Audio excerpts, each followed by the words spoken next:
شروع اللہ کا نام لے کر جو بڑا مہربان نہایت رحم والا ہے۔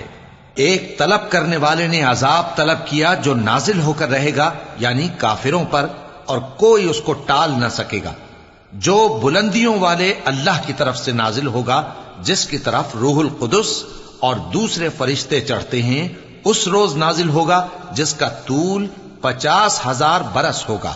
تو تم کافروں کی باتوں کو حوصلے کے ساتھ برداشت کرتے رہو۔ لوگ اس دن کو دور سمجھتے ہیں، جبکہ ہماری نظر میں وہ قریب ہے۔ جس دن آسمان ایسا ہو جائے گا جیسے پگھلا ہوا تانبا، اور پہاڑ ایسے جیسے رنگین اون، اور کوئی دوست کسی دوست کو نہ پوچھے گا، حالانکہ ایک دوسرے کو سامنے دیکھ رہے ہوں گے۔ اس روز گناہگار چاہے گا کہ کسی طرح اس دن کے عذاب کے بدلے میں سب کچھ دے دے، یعنی اپنے بیٹے اور اپنی بیوی اور اپنے بھائی اور اپنا خاندان جس میں وہ رہتا تھا، اور جتنے آدمی زمین پر ہیں، غرض سب کو دے ڈالے، پھر اپنے آپ کو عذاب سے چھڑا لے۔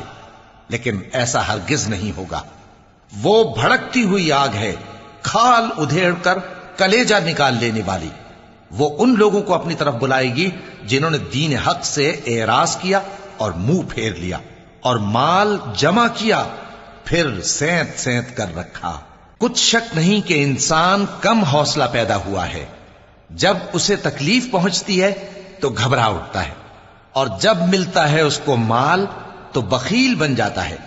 مگر نماز ادا کرنے والے جو نماز کا التزام رکھتے اور ہمیشہ پڑھتے ہیں، اور جن کے مال میں حصہ مقرر ہے، یعنی مانگنے والے کا اور نہ مانگنے والے کا، اور جو روز جزا کو سچ سمجھتے ہیں، اور جو اپنے پروردگار کے عذاب سے خوف رکھتے ہیں، بے شک ان کے پروردگار کا عذاب ہے ہی ایسا کہ اس سے بے خوف نہ ہوا جائے۔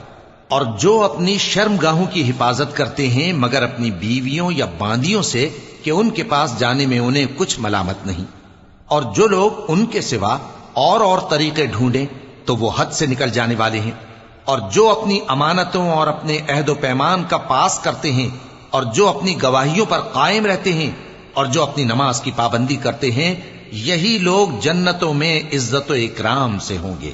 تو اے نبی، ان کافروں کو کیا ہوا ہے کہ تمہاری طرف دوڑے چلے آتے ہیں، دائیں اور بائیں سے گروہ گروہ ہو کر جمع ہوتے جاتے ہیں؟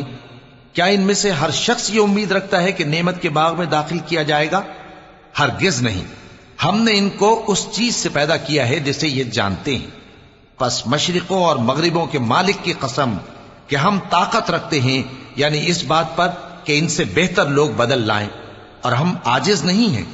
تو اے پیغمبر، ان کو باطل میں پڑے رہنے اور کھیل لینے دو، یہاں تک کہ جس دن کا ان سے وعدہ کیا جاتا ہے وہ ان کے سامنے آ موجود ہو۔ اس دن یہ قبروں سے نکل کر اس طرح دوڑیں گے جیسے کسی مقابلے کے نشان کی طرف دوڑے جا رہی ہوں۔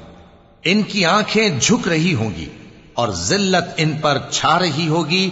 یہی وہ دن ہے جس کا ان سے وعدہ کیا جاتا تھا۔